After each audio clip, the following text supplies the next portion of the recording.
It is the simple things in life that give you the greatest pleasure. Have you ever acquired the newest gaming PC and played it to death? Well, I did. When I was 15 years old, I looked up to PC gaming because I'd been gaming on my laptop for a year now, playing Fortnite.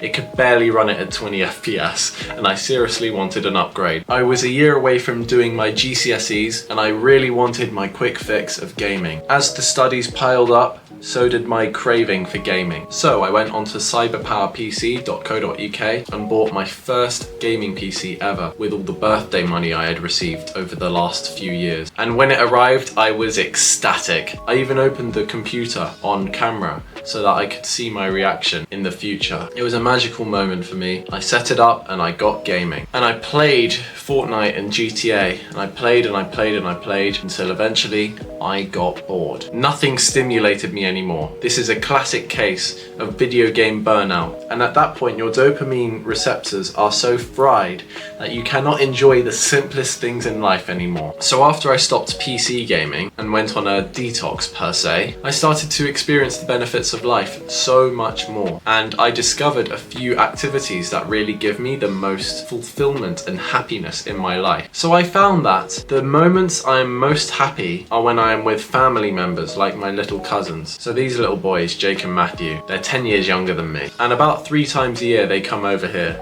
and I set up activities for them to do during the day. It's brilliant because my own younger brother's an adult now and he's pretty much in my generation, and I always wanted some younger cousins or family members who I could be the role model to, so that I could be a part of their lives and teach them lessons. Now I think that pleasure is a much higher pleasure than any of the shallow video games, content or anything could ever serve to be. So when they come round, I set up the football goal, I play football with them all day. My dad will probably cook up a barbecue and we play until the evening when they have to go home. So out we go, play football, kick it about, do everything. They get bored, okay, we go downstairs and play some Mario Kart or Mario Party. And this whole day, once they go away, leaves me with such a great feeling of accomplishment. Like I have just stood in as the mentor role of these children. Jake comes in and teaches me how to solve a Rubik's Cube, and Matthew shows me his football skills.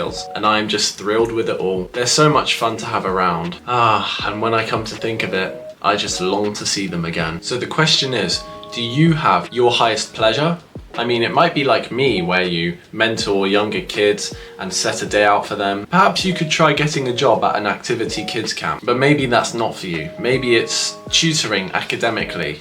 Maybe it's talking to your older relatives and hearing their story. Like maybe there are some stories from the 1950s that your grandparents have never told you about. There's a lot to learn and there's a lot to discover when you spend time with these families. And even if they don't directly give you knowledge, it may teach you a lot about yourself, and you may learn some character traits that you never thought you had. You may have the ability to set up a day really well, organize a good, fun time. You never know.